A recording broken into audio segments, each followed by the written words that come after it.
चलो भाई mock discuss करते हैं।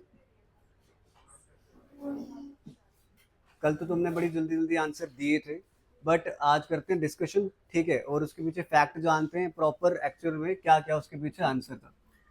तो एक सेकंड रुको और स्टार्ट करते हैं, चलो।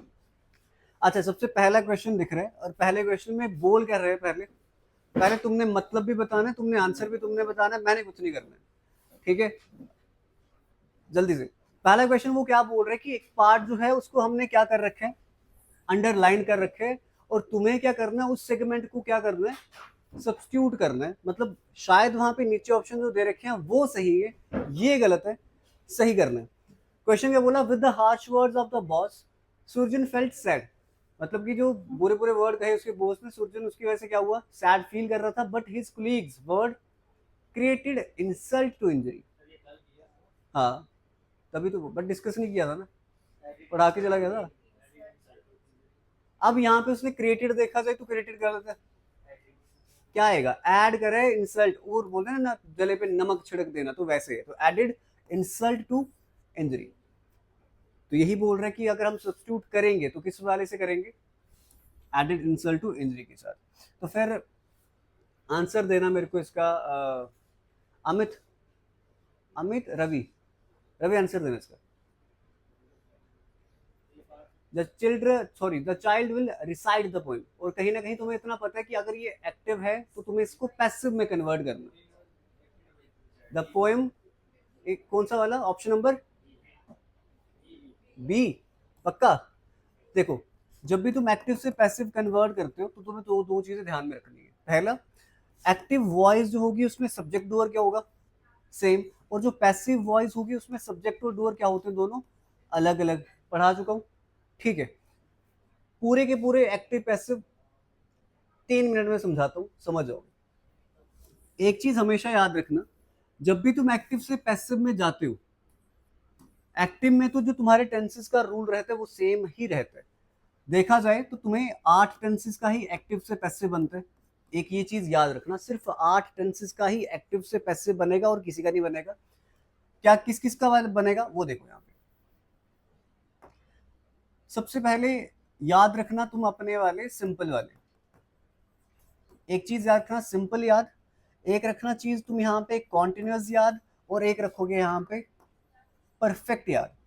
अगर मैं सिंपल की बात करूं तो present simple, past simple and future simple.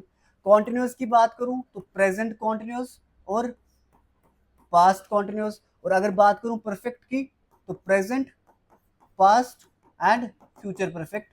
इन्हीं टेंसेस का एक्टिव से पैसिव बनते हैं, याद रखना। क्या तुम्हें रूल पता है, जल्दी बताओ। प्रेजेंट सिंपल का रूल क्या, वर्ब की फर्स्ट फॉर्म के साथ एसोरियस। पास्ट सिंपल का रूल वर्ब की, फ्यूचर सिंपल का rule will shell plus verb की। इतना पता, इतना पता है ना रूल। उसके बाद जब बात करूं किसकी, पास्ट कॉन्टिन्यूस, कॉन्टिन्यूस की या प्रेजेंट कॉन्टिन्यूस की, तो प्रेजेंट कॉन्टिन्यूस का क्या है, is are plus V one plus I N G. यहाँ पे was were plus V one plus I N G. बात करूं प्रेजेंट परफेक्ट की तो क्या लगता है, has have plus V three. बात करूं पास्ट परफेक्ट की तो हैड के साथ वी थ्री। और बात करूं फ्यूचर परफेक्ट की तो विल शेल के साथ हैव प्लस वी थ्री। ये रूल तो हमें पता है एक्टिव के, बट जब तुम्हें एक्टिव से पैसिव कन्वर्ट करना है तो तुम्हें दो चीजों का ध्यान रखना है, सब्जेक्ट का ऑब्जेक्ट, ऑब्जेक्ट का। जब चेंज करोगे एक चीज हमेशा याद रखना, वर्ब की थर्ड फॉर्म जो है हर टेंस में लगने वाली है। इतना क्लियर रखोगे, वर्ब की थर्ड फॉर्म जब भी एक्टिव से पैसिव कन्वर्ट करोगे हर जगह लगेगी। एक चीज, दूसरी चीज, दूसरी चीज वो क्या कह रहा है, ये जो तुम्हारे कॉन्टिन्यूस वाले, यहां पे एक एक्स्ट्रा चीज लगती है, दैट इज बीइंग। क्या लगता है, और जो तुम्हारे परफेक्ट वाले यहां पे एक एक्स्ट्रा चीज लगती है, बीन। हितेश, बीन। ये चीज याद रखना कि जब भी मैं बात करूं कॉन्टिन्यूस की तो एक एक्स्ट्रा लगेगा बीइंग और वहां पे लगेगा एक्स्ट्रा एक बीन। यहां तक क्लियर? अब सिंपल देखना, यहाँ पे तो ठीक है वर्ब की फर्स्ट फॉर्म के साथ एस और एस लगता है, बट जब तुम प्रेजेंट सिंपल को कन्वर्ट कर रहे हो तो सिर्फ लगेगा इज एम आर। जब तुम पास्ट सिंपल को कन्वर्ट कर रहे हो वॉज वर। जब तुम फ्यूचर सिंपल को कर रहे हो तो विल शैल लगेगा प्लस बी लगेगा। जब यहां पे आओगे बाकी सब जो भी लिखा हुआ है सेम लिख दो, is, am, are, was, were, has, have, had, will, shall, have. बस ये रूल है, खत्म। ये रूल करना है, खत्म, और कुछ भी नहीं है। एक्स्ट्रा क्या लगाना है? बीइंग लगाना है। किसमें? कॉन्टिन्यूस वालों में बीइंग लगाना है, परफेक्ट वालों में बाकी सब जो रूल होता है सेम। और जो सिंपल वाले बचते हैं सारे, सिंपल वाले में is am are V3, was were V3, will shall के साथ बी लगा के V3, बात खत्म। यही करोगे निकल जाओगे। और अगर देखा जाए तो इसने क्वेश्चन पूछा जब तुम्हें the child will recite the poem, तो विल लगा, विल के साथ वर्ब की फर्स्ट फॉर्म, कहीं ना कहीं simple future, simple future change करोगे क्या आएगा? The poem will be recited by the child, मतलब कि पढ़ी गई उसके द्वारा, जोर जोर से, जोर जोर से उसके द्वारा रीड करी गई क्या? पोएम। ये था तुम्हारा एक्टिव पैसिव 5 मिनट में। बात करते हैं आगे और इसका आंसर दो। अच्छा, you need to acknowledge the इनिशियरी and accommodation details of your journey as per the given calendar. मतलब नाम क्या? शिवानी। आंसर मतलब बताओ उसका। उसने पहले पूछा गया ना तुम्हें, उसने बोला कि यहाँ पे एक पार्ट है, शायद वहां पे गलती है, वो ढूंढो क्या है। कहता है यू नीड टू एक्नॉलेज, तुम्हें पता होना चाहिए पहले ही किस चीज का? तुम्हारे रूट का या तुम्हारी जर्नी का, जहां भी तुमने जाना है। तो यहाँ पे क्या कैलेंडर का स्पेलिंग गलत है? नहीं, सही है। अकोमोडेशन का सही है, एक्नॉलेज का सही है, बस एक ही बचता है, इटिनरी। तो ये स्पेलिंग गलत है, इसका स्पेलिंग क्या है? जल्दी देखो, ITINE, इटिशनरी इसका सही स्पेलिंग है। बात करते हैं यहाँ पे तुम्हारे फोर्थ क्वेश्चन की। When I was in class 5 I won the first prize in extempore at my school. कहते जब मैं 5 साल का था तो मैंने पहला प्राइज जीता था अपने स्कूल में। एक्सटेम्पोर, एक्सटेम्पोर मतलब कल पढ़े जल्दी से, ऐसी स्पीच जो बिना प्रेपरेशन के। तो रेटोरिक, ऐसी स्पीच जो बड़ी ज्यादा अच्छी हो बोलने में, जिसको एक प्रेजेंटेशन के साथ दिया जाता है, रेटोरिक। एक्सटेम्पोर ऐसी स्पीच होती है जिसे बिना प्रेपरेशन के जो है वो दिया जाता है। तो यहाँ पे सही कौन सा? A speech delivered without praevia preparation और रिहर्सल। अच्छा मेरे को एक चीज बताओ, ये जो सेंटेंस लिख रखा है उसने लिखा हो when I was in class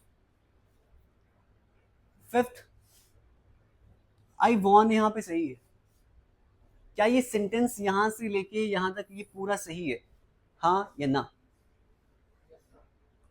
क्यों?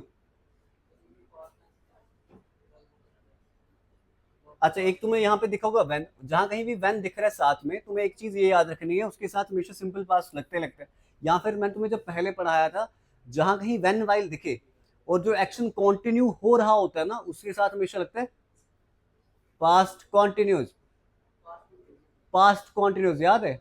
भूल गए हुए अभिनव, तो बोलना फिर जल्दी। तो ये चीज याद रखना। बट वैन के साथ कई बार वैन जो है वो पॉइंट ऑफ टाइम भी बताता है। तो पॉइंट ऑफ टाइम जब मैं 5 साल का था और जब पॉइंट बता दिया तब के टाइम पे एक ही टेंस लगता है, दैट इज सिंपल पास्ट। क्या लगाया? चलो आंसर देना इसका। अच्छा, अरेंज करना है, ये तो कर लिया अरेंज, जल्दी से सामने जल्दी से।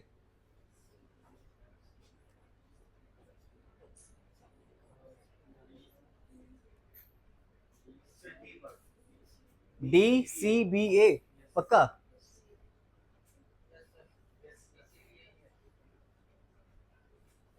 सोच के बताओ। अच्छा देख लेते तुम्हारा सही है गलत है। माई हार्ट स्किप्ड बीट, आगे, when suddenly a carcass of an animal fell before me। मतलब मेरा हार्ट जो था एक बीट से स्किप कर दी, कब? नहीं पढ़ना, तुम जा सकते हो घर पे, तुम जा सकते हो घर पे बिना मजाक के। तो जब एक कंकाल बोलो या एक मरे हुए जानवर का शब्द बोलो जो मेरे सामने पड़ा, तो मेरे हार्ट ने एक बीट क्या कर दी, स्किप कर दी। आंसर चाहिए इसका मेरे को हितेश आपसे। इसका पूरा मतलब बताना है, इसका पूरा मतलब बताना है। इसका मतलब क्या है, पहले बाद में करेंगे डिस्कस, पहले मतलब बताओ।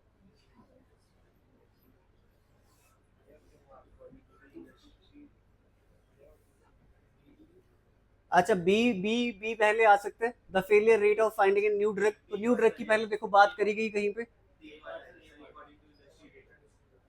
बी आएगा,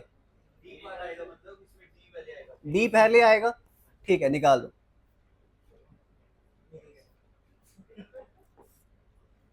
बचे ऑप्शन तुम्हारे पास दो। ठीक है, डी सी आएगा, डी बी आएगा। ठीक है, तुम क्या बोल रहे हो, according to industry data, industry data के अकॉर्डिंग देखा जाए तो एक ड्रग को एवरेज बनाने में 2.6 बिलियन डॉलर लगते हैं और 14 साल लगते हैं एक नए ड्रग को डेवलप करने में।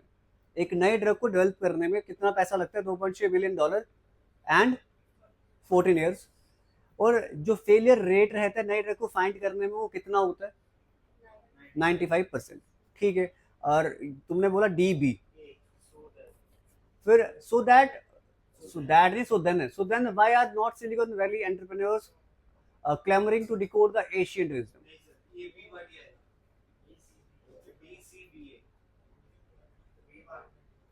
डी सी बी ए, नहीं, डी बी ए सी आएगा, डी बी ए सी आएगा।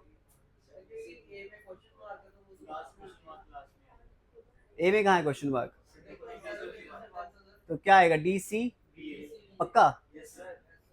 सोच के बताओ, अगर ना हुआ तो आंसर दो। अच्छा, यहाँ पे देखो, अब तुम बोल रहे हो D B, D C B A कर लेते हैं। अच्छा, because these one thriving cultures are now reduced to an endangered tribe.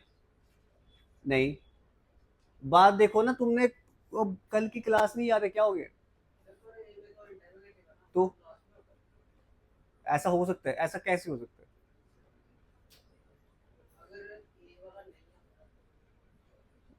अच्छा, अगर देखा जाए, ऑप्शन ए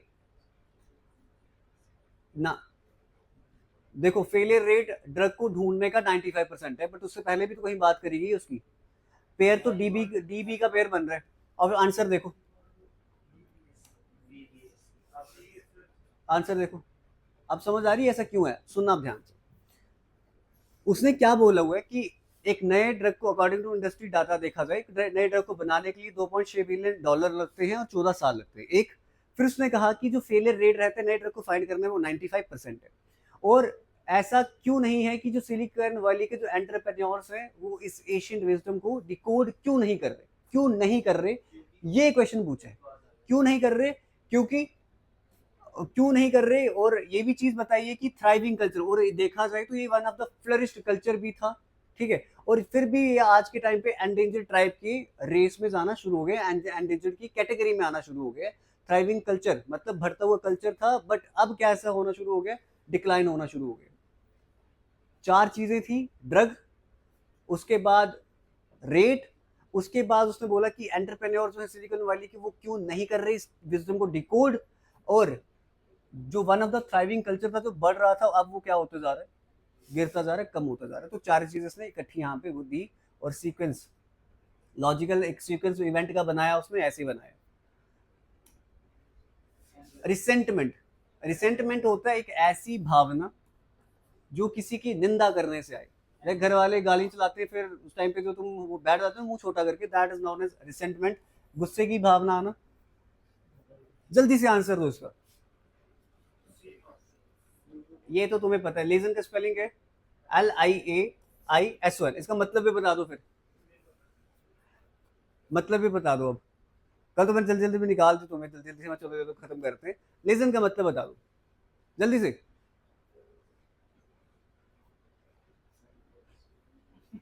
क्या क्या क्या क्या? सन का शुक्र करो मैंने कुछ बोला नहीं। अच्छा, लीजन होते हैं किसी समय ना, एक चीज समझना, जो एक मीडिएटर का काम करते, मीडियोकर का काम, मतलब जो बीच में किस चीज का काम करे, स्मूथनेस, ऐसा कुछ समझ लो कि जो लाइक अगर मेरी बात इससे इस तक पहुंचानी है तो बीच में अगर कोई काम करेगा तो उस चीज को लिग्जन तुम बोल सकते हो, ऐसा कुछ समझ लो। हाँ, लीजन ये समझ लेना। तो Kasturi act as a liaison between patient and staff, किसी बंदे का नाम लिया उसने और एक एज अ लीजन काम करती है किसमें, पेशेंट और स्टाफ मेंबर्स के बीच में, एक मीडिएटर का काम। बात करें मेगर का, मेगर का मतलब बताना है बट अप्रोप्रिएट एंटोनिम बताना है। मेगर का मतलब हो पता क्या होता है, स्मॉल, स्मॉल, या फिर बड़ी ज्यादा कोई चीज बड़ी कम क्वांटिटी में हो। अच्छा, यहाँ पे एक वर्ड था, एक वर्ड यहाँ पे लिख रहा हूं मैं, प्रोफाउंड, पहले पढ़े, प्रोफाउंड पहले पढ़े। इनमें से अगर ये ऑप्शन आ गया होता सही कौन सा होता, मेरे को तुक्के नहीं चाहिए, ये कुछ नहीं है, मैं मतलब पूछ रहा हूँ तुमसे। यहाँ पे मेगर, मेगर का मतलब होता है बिल्कुल बड़ी ज्यादा कम क्वांटिटी होना, जितनी हमें चाहिए उतनी ना होना, स्मॉल पोर्शन होना, वही बोलो, कोई कम क्वांटिटी होना। तो मैंने यही कहा यहाँ पे, अगर एंटोनियम पूछा जाता है इसका तो इनमें से सही कौन सा, रीजनल तो छोड़ ही दो, रेशियल भी छोड़ दो, स्टूपिड तो निकाल ही दो, बच्चे ऑप्शन दो, जनरस और प्रोफाउंड। तुम बोलते ना इस चीज का जनरस अमाउंट है, मतलब जितना चाहिए उतना तो है ना। अगर ये ना होता तब तो इसका उल्टा ये सही होता, बट अगर ये भी होता तो तब सबसे सही इसका, अगर सूटेबल ही, अगर नियरेस्ट कोई उल्टा होता ना, प्रोफाउंड, प्रोफाउंड होता है बहुत सही वाली नॉलेज होना, इस चीज के अगर बोला profound knowledge, he has profound knowledge, तो मतलब ऐसी नॉलेज जो प्रो नहीं है, जो है, मतलब उसके पास भरी पड़ी है। तो मतलब स्मॉल अमाउंट होना और भरी भरा पड़ा होना, दैट मीन्स इसका बिल्कुल एंटोनिम आ सकता है, उल्टा आ सकता है। तो शाहिद इसका आंसर देना। The politicians' pompous rhetoric during the campaign failed to garner much support from the public. Garner होते हैं ना, गार्नर्ड, तुमने सुना होगा कि जहां कहीं भी दिखे तो कहीं ना कहीं पब्लिकली ज्यादा चीजें गेन करना, गैदर्ड, गार्नर्ड, गैदर्ड, एकमुलेट करना, गार्नर्ड इसको बोलते हो। एक चीज तो ये है, इकट्ठा करना, इकट्ठा करना। अब यहाँ पे बोला जो पॉलिटिशियन की जो रेटोरिक, रेटोरिक मतलब ऐसी स्पीच जो प्रेपरेशन के साथ बोली जाए और इफेक्टिवली हो, इफेक्ट हो, इफेक्टिव स्पीच हो। तो जो पॉलिटिशियन की पॉम्पस रेटोरिक थी, जो स्पीच थी कैंपेन के ड्यूरिंग, तो वो गार्नर इकट्ठा नहीं कर पाई क्या, सपोर्ट फ्रॉम द पब्लिक। तो पॉम्पस रेटोरिक मींस जिसमें बड़ा ज्यादा भड़ा चढ़ाकर बोलते ना, अपनी पार्टी के बारे में बता रहे, भड़ा चढ़ाकर कोई चीज बताना। तो उसने पूछा क्या, सिनोनिम पूछा, तो शायद क्या आएगा इसका, सुपरशिलियस। सुपरशिलियस का मतलब क्या होता है, बढ़ा चढ़ाकर बताना, मतलब बढ़ा चढ़ा के बताना, अपने आप को ही। एक वर्ड इसके साथ बताया था, हॉटी, हॉटी मीन्स वो हॉटी, वो वाला हॉटी नहीं, HUGHTY। हॉटी एक वर्ड है जिसका मतलब क्या होता है, ऐसा पर्सन जो खुद को बड़ा ज्यादा एरोगेंट, एरोगेंट होता है और अपने आप को बड़ा ज्यादा सुपरशिलियस समझता हो, सबसे ऊपर समझता हो। एक तुम्हें एक वर्ड है यहाँ पे, वर्ड याद नहीं आ रहा, छोड़ो, आगे करेंगे। अरेंज करना है, शायद अरेंज करना है इसको। अगर बताया ना किसी ने फिर देख, नहीं नहीं नहीं, शायद जल्दी से, अब अरेंज करना है, तुक्का लगा देना, ABCD कहीं भी, बी। सुनना ध्यान पे, ध्यान से, ऑफ कभी नहीं आता पहले, जिसकी बात करी जाती है वो पहले आता है, ठीक है। एंड भी कभी नहीं आता। मैं बोलू राम एंड श्याम, तो एंड, ये आएगा, ये आएगा।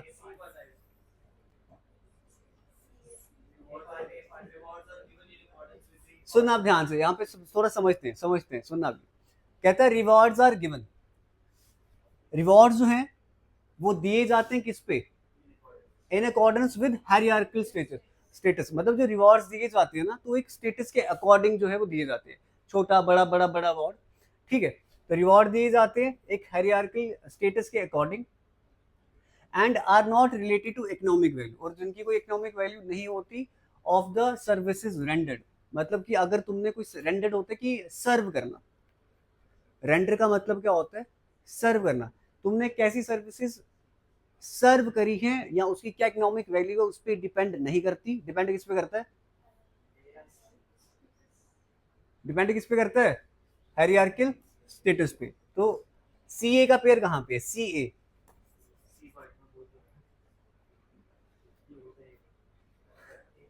ठीक है, तो अभिनव आंसर दो। अभिनव आंसर, अभिनव आंसर जल्दी। Option number C D. अच्छा, तुम्हें कहीं ना कहीं ये समझ आ रहा है किसमें सुपरलेटिव डिग्री यूज करी गई है? और तुमने पॉजिटिव डिग्री ऑफ, कल ना तुमने क्वेश्चन ही गलत पढ़ा था। पूछो क्या लिखा हुआ है? ऑफ कंपैरिजन हो कहां पे रहा है? No other child in class is as dull as she. जब भी कंपैरिजन करना होता है ना तो एज लगता है। और अगर सिंपल बात करता पॉजिटिव डिग्री बताओ, सिर्फ पॉजिटिव डिग्री। बट उसने पूछा क्या है? कंपैरिजन पूछे, तो कंपैरिजन हमेशा होता है दो चीजों का। ठीक है, अब साहिल आपने आंसर देना है। अच्छा, यहाँ पे देखा जाए समझ आ रही? तो no other child in class is as dull as she. जितने वो डल है उतना कोई भी बच्चा क्लास में नहीं है। तो कंपैरिजन हुआ, जब भी कंपैरिजन करना हो ना तो एज दो बार लगाया जाता है। ये भी चीज याद रखना, बीच में एडजेक्टिव दो बार एज। तो साहिल आंसर चाहिए आपसे। सबसे इजी क्वेश्चन आपको दिए। जो वेल्थियर कंट्रीज हैं वो ऑब्लिगेटेड है, मतलब उनको ये करना ही पड़ता है कि वो कमिटमेंट उन्होंने बना रखी है पेरिस एग्रीमेंट के अकॉर्डिंग कि उनको $1,000 बिलियन ईयर जो है क्लाइमेट फाइनेंस के लिए देना पड़ता है। तो उसने पूछा कमिटमेंट। कमिटमेंट मतलब कि देना ही पड़ता है, प्रतिबद्ध। वो होता है ना प्रतिबद्ध होना। फीबल होता है बिल्कुल ढीला ढाला, ढीला ढाला, फ्रेजाइल, टूट जाए जल्दी से। ड्रेप, ब्रीच या फिर हेल। हेल होता है हेल्दी, हेल्दी हेल। हेल होते है, ना हेल स्टॉर्म, वो अलग चीज है। एक ये वाला हेल जो है इसका मतलब क्या है? हेल्दी। ड्रेप का मतलब भूल के देखना क्या है? ड्रेप का मतलब क्या है? जल्दी जल्दी। हाँ मतलब, हाँ लूज लूज क्लोथ्स होते हैं ना, मतलब कि लूज क्लोथ पहनना। या फिर तुम कोई चीज को एक लूजली क्लोथ में पैक कर देते हो तो ड्रेप बोलते हो। बात अगर करूं किसकी? ब्रीच। ब्रीच होता है किसी चीज का उल्लंघन करना। तो कमिटमेंट प्रतिबद्ध है, उल्लंघन कर दिया तो ब्रीच। बताना भी क्या था? एंटोनिम, उल्टा बताना है। जल्दी करो, आंसर दो। Brave people never hide at the moment of decision. जो ब्रेव आदमी होते हैं, जो बहादुर इंसान होते हैं, जब डिसीजन लेने की बारी आती है कभी पीछे नहीं हटते। मतलब जब मुसीबत आती है कभी पीछे हटते नहीं है। तो व्हेन द क्रंच कम्स, मतलब कि जब भी बुरा टाइम आता है या बुरा कोई समय आता है तो वो पीछे नहीं हटते। तो जब मुश्किलें आती है तब पीछे वो नहीं हटते। तो ये इसका सूटेबल है। अच्छा, अब एक्टिव पैसिव करे तो शिवानी आंसर देना। हाँ हाँ, बताओ बताओ। कोई फायदा नहीं है, वो शिवानी ने नहीं पेपर ऊपर देना है। लड़कियां इधर ही हैं क्लास तक, उसके बाद लग जाएगा पता। जल्दी। आगे वाले बच्चे इंटेलिजेंट है। जल्दी से। French is taught to us by Miss Glenn. पहले तो ये देखो ना कि ये एक्टिव है या पैसिव है। ये सब्जेक्ट है, बट पढ़ाता कौन है? तो डूअर कौन है? क्या ये एक्टिव वॉइस है? नहीं। वॉइस कैसी है? पैसिव। अच्छा, टॉट लगे, इज टॉट लगे। हमें बहुत अच्छे से पता है इज एम आर के साथ वर्ब की थर्ड फॉर्म कब लगती है? सिंपल प्रेजेंट में। तो मतलब ये सिंपल प्रेजेंट से ही कन्वर्ट होके आया है। कहाँ यहाँ पहचानो सिंपल प्रेजेंट कहाँ है? B C. बी क्यों नहीं आएगा? क्योंकि मिस ग्लेन जो है सिंगुलर है। वर्ब वो सिंगुलर होती है जिसके आगे एस और एस लगा होता है। तो miss Glenn teaches us French. ठीक है, आंसर दीजिए आपसे। नाम क्या आपका? पायल। आंसर जल्दी से। Adhyasa would have been look gorgeous in ethical, sorry, ethnic apparel. अच्छा, देखा जाए अच्छी लग कौन रही थी? है ना, सब्जेक्ट भी यही, बात भी इसी की कर रहा हूँ, ठीक है। तो मेरे को एक चीज तो सिंपल एक्टिव रखती है ना, इसको बीन क्यों लगाया, बीन तो पैसिव में लगता है, बीन तो पैसिव में लगता है, सबसे बड़ी गलती क्या आएगा, वुड हैव लुक्ड। जल्दी से आंसर दो इसका। Bubble is oldest member in our black ice club. मैंने तुम्हें बताया जहां कहीं भी सुपरलेटिव डिग्री दिखे एडजेक्टिव की, वहां पे हमेशा उसके साथ द लगता है। तुमने आर्टिकल्स पढ़े, आर्टिकल्स पढ़े, आर्टिकल पे एरर है। तो जहां कहीं भी क्या दिखे सुपरलेटिव डिग्री ऑफ एडजेक्टिव, तुम्हें हमेशा उसके साथ आर्टिकल लगाना पड़ता है। तो एरर कहां पे, ऑप्शन नंबर डी में। आंसर दो।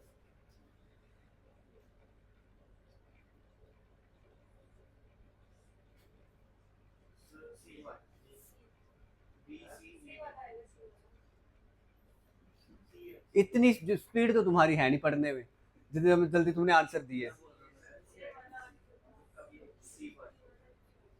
अच्छा, ए वाला आ नहीं सकता, है ना।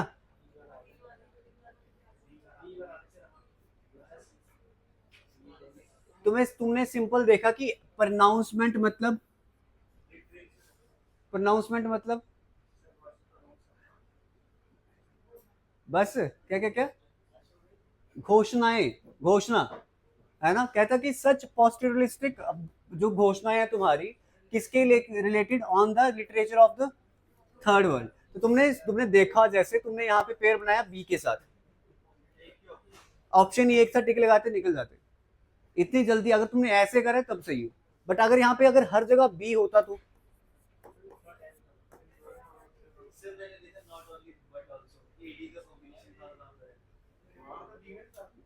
Not only but also in third, देखा जाए एंग्लो अमेरिकन एकेडमी में नहीं देखा जाता, but also in third world countries. A D का देखा है तुमने,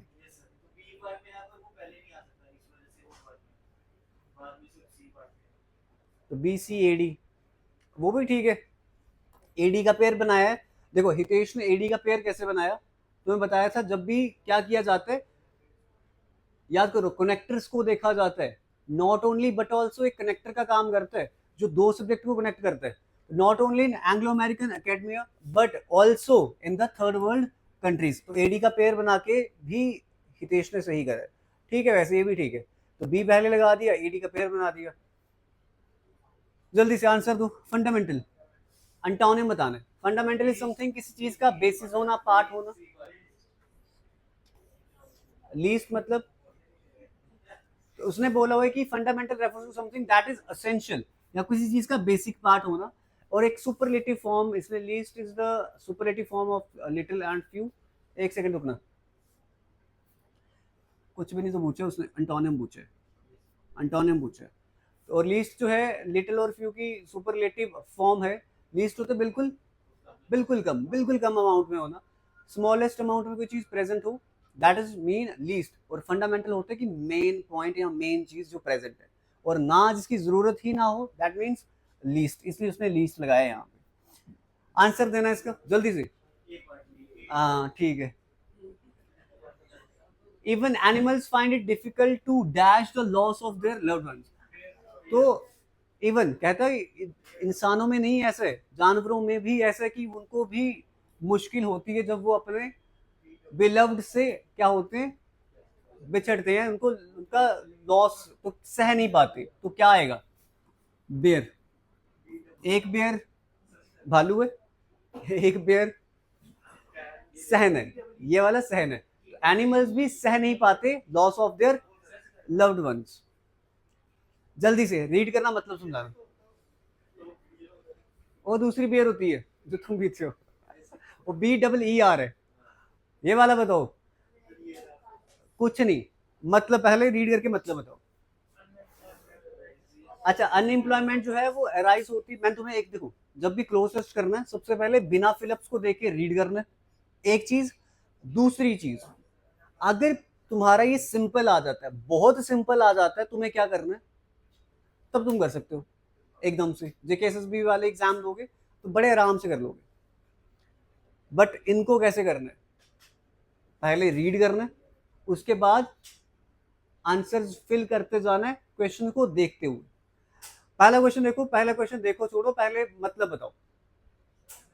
unemployment arises from variety of dash, हमें नहीं पता किस चीज से अनएम्प्लॉयमेंट राइज होती है, but one which is always reoccurring and the effect of which we had a recent example is the deorganization of industry resulting from a long war. This is a serious dash admitting of no easy dash of best times. तो मतलब हमें नहीं पता कि unemployment ज्यादा पैदा किससे होती है, बट रिसेंटली देखा जाए तो डिसऑर्गेनाइजेशन की वजह से इंडस्ट्रीज जो खत्म होती जा रहे हैं तो उनकी वजह से जो है अनएम्प्लॉयमेंट ज्यादा सीरियस जो है देखने को मिलती है। Again there is unemployment which followed a marked diminution in the dash of, और किस वजह से देखने को मिलती है, अगर वही रॉ प्रोडक्ट में डिमिनिशन मतलब कि कमी आ जाती है किसमें, रॉ प्रोडक्ट्स की क्वालिटी क्वांटिटी कुछ भी हो सकता है, चाहे वो कॉटन है चाहे कुछ भी है, और या फिर किसमें आ जाती है, fewer hands are required in the mills and the factories where make all these cause of bad harvest similar but more serious. मतलब ऑल ओवर देखा जाए ना, तुम्हें यहाँ से समझ आ रहा है अनएम्प्लॉयमेंट जो है कॉज हो रही किसी वजह से, डिसऑर्गेनाइजेशन ऑफ इंडस्ट्रियलाइजेशन की वजह से, उसके बाद और रॉ मटेरियल कुछ फैक्ट रह सकते हैं जिसकी वजह से तुम्हारी क्या होती है, अनएम्प्लॉयमेंट कॉज होती है। और अगर हमें इस इफेक्ट को चेंज करना है तो हमें ज्यादा से ज्यादा लोगों की जरूरत है, ज्यादा से ज्यादा किसकी, सप्लाई की जरूरत है, पर्सन की जरूरत है, अगर हमें इस चीज को कम करना है। और अगर हम चाहते हैं कि ये जो है तुम्हारा अनएम्प्लॉयमेंट ये क्या हो जाए, बिल्कुल ही खत्म हो जाए, या फिर ट्रिवियल मैटर, ट्रिवियल होता है बहुत कम, ट्रिवियल का मतलब बहुत कम, perhaps the men are working half an hour longer than what is the union, छोड़ दो, रीड करो और मतलब बताओ। Unemployment arises from a variety of thoughts, things, types, causes, tick लगाओगे निकल जाओगे। फिर वो कह रहा है one which is always recurring and the effect of which we had a recent example is disorganisation of industry resulting from a long war. This is a serious problem. Unemployment देखा जाए तो एक सीरियस प्रॉब्लम है जो किससे ज्यादा पैदा हो रही है, डिसऑर्गेनाइजेशन ऑफ इंडस्ट्रियलाइजेशन। अच्छा, उसके बाद ऑप्शन नंबर थर्ड दी है, admitting of no serious problem है जिसकी कोई भी इजी सोल्यूशन है जिसका नहीं है। आगे again there is unemployment which followed a marked diminution in the dash of any raw product quantity, मतलब कि क्वांटिटी में, चाहे वो लेबर की क्वांटिटी में कमी आ जाए चाहे रॉ प्रोडक्ट की क्वांटिटी में कमी आ जाए, तो वो क्या हो सकता है, अनएम्प्लॉयमेंट को बढ़ावा देती है। और यहाँ पे similar but more serious in is the effect of changes in industry due to कहाँ गया, due to the invention of machinery which does more work and require more more hands, काम ज्यादा और बंदे भी हमें ज्यादा चाहिए। Yet another cause is strike और लॉकआउट, वही की और दूसरे कॉज क्या है एम्प्लॉयमेंट की, स्ट्राइक और लॉकआउट है। And this more to be deplored, deplored होता कम करना चाहिए, because such stoppage is due to very trivial matter. और ये स्टॉप जो इंडस्ट्रीज हो रही है, बंद हो रही है, तो ये बड़ा एक छोटा सा मैटर है, ट्रिवियल छोटा, इतना ज्यादा कुछ खास इसमें है नहीं। तो बेसिक बेसिक चीजें याद रखनी, कुछ नहीं करना है, इतना ही है। तुमने कितने टाइम में कर रहे, क्या आएगा, क्या था, मोर ही आएगा, एक सेकंड रुको, फ्यूर कैसे आएगा, रुको ना एक सेकंड, एक सेकंड पढ़ने दो ना पहले, रुको। But more serious is the effect of changes in industry due to the invention of machinery which, अच्छा हाँ, मशीनरी जो कि ज्यादा काम करती है और जिसको कम हाथ चाहिए यूज करने में, ये चीज याद रखना, जल्दबाजी मत करना मेरी तरह, वरना तुम्हारा भी कबाड़ हो जाएगा।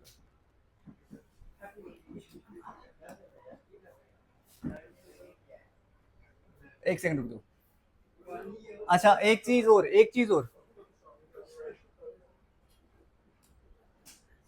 ये हो गई ना।